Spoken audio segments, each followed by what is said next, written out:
Now, the late Queen's thoughts in her final days are expected to be revealed as part of a BBC film called Charles III, The Coronation Year, which will air this Boxing Day. Yes, Princess Anne also shares the difficulty her late mother felt dying at Balmoral and her being convinced to step back from the decision-making process. Joining us now to discuss this is royal commentator Michael Cole. Good afternoon to you. Tell us more about this documentary then, the Queen's thoughts in her last days. What was she thinking? What was she saying?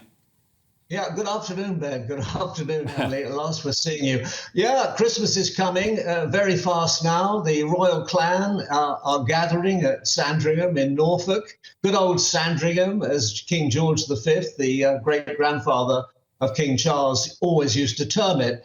And on Boxing Day, we've got this BBC One programme, Backstage at the Coronation, and we'll see the rehearsal going on at Buckingham Palace, which then becomes the Palace of Varieties because things start to go wrong. The Archbishop of Canterbury forgets his words, and then King tells him to shove the crown on his head.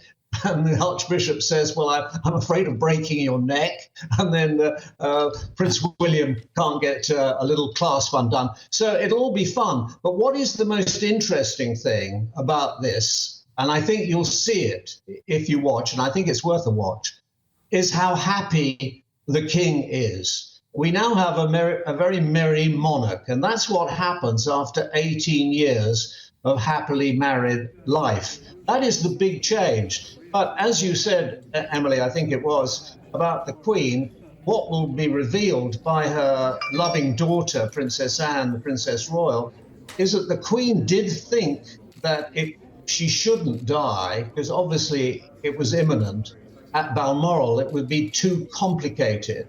And I think she was thinking of going to Sandringham, which was the traditional place where her father died and her grandfather died, and indeed her mother, the Queen Mother, would have died at Sandringham, but then Princess Margaret, her daughter, died, and she went back to the funeral at Windsor, and then she stayed at Royal Lodge, and she was there for the rest of her life. But Sandringham, good old Sandringham, was a place for royals to say goodbye to this world. And so Princess Anne assured her that Balmoral was perfectly all right. And of course, we remember those wonderful, wonderful pictures of the motorcade along beside Royal Deeside, going to the airport, and the tractors all coming forward, and the people coming out of the villages of Aboyne and Ballater and places like that to pay their tribute, and the aircraft flying down to, first of all, Edinburgh and then on to Northolt. It was a great event, but that's typically conscientious of the dutiful Queen, that she was worried about other people being inconvenienced by where she actually died. And I think that speaks enormously well of her, and her whole life did. Absolutely. Now, Michael, you know all the important people, you've got all the connections and the contacts. What might the King say on Christmas Day? Well, he could look back on, and I think it will be an upbeat message. I mean, he's got state visits to Germany and then France in the bag.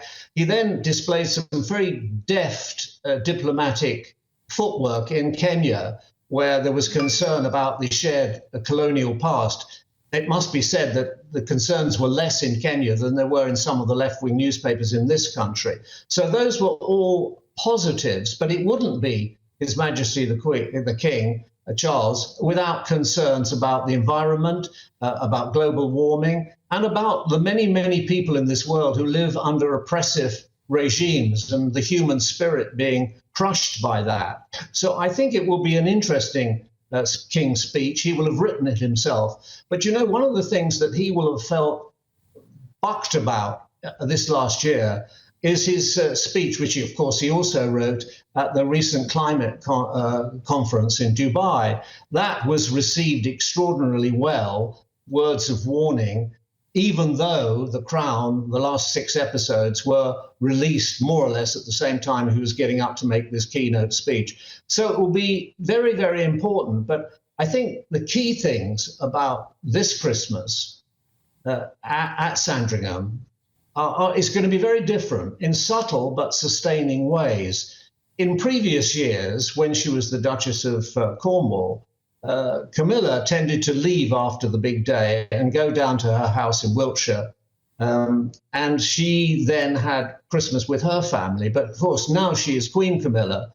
Her children and her grandchildren will be at Sandringham House. It's going to be a bit of a squeeze. We may remember that Prince Harry complained on one occasion that he had a very small bedroom, and he took this as a grave insult. So, I mean, it's going to be a quite tight house party. The interesting thing is it will be slightly less formal than it was, because the Queen was a stickler for protocol, and more relaxed. Ah, interesting. Great Like stuff. to be a fly on the wall. It's also a testament to Camilla, by the way, because when she first came on the scene after the Diana situation with Charles, she was obviously public enemy number one, and she's done a remarkable job to reinvent her image. And she's now, as far as I can understand, according to some polls, one of the most popular royals going. So not only has Charles cemented his place on the throne, but Camilla as queen as well, well, queen consort. Ben, people are entitled to be judged by what they do and how they behave. And one can only say that how she has behaved, taking on this role she never asked for and didn't necessarily want, very commendably.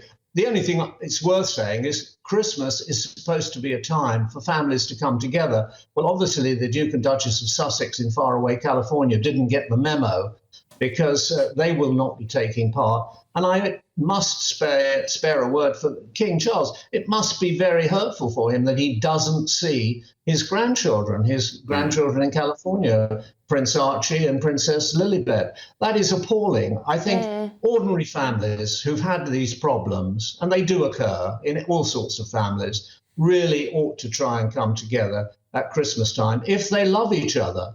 And I think the best way you can demonstrate love is by showing it in real terms. And that's reaching out, making the apologies, showing the contrition that's necessary, coming together. Well, if you're going to do it, Michael, Christmas is the time to reach out. Forget the problems, forget the issues, reach out at Christmas. Thank you very much for your time, royal commentator Michael Cole, and have a wonderful Christmas. I hope you do, Michael. That's the thing with Harry and Meghan. They've built their brand on compassion and humanity. Yeah, both of them. Meghan with her father, she hasn't spoken to him. Harry, now problems with his father as well. I mean, you're not seeing much of what they preach on that front.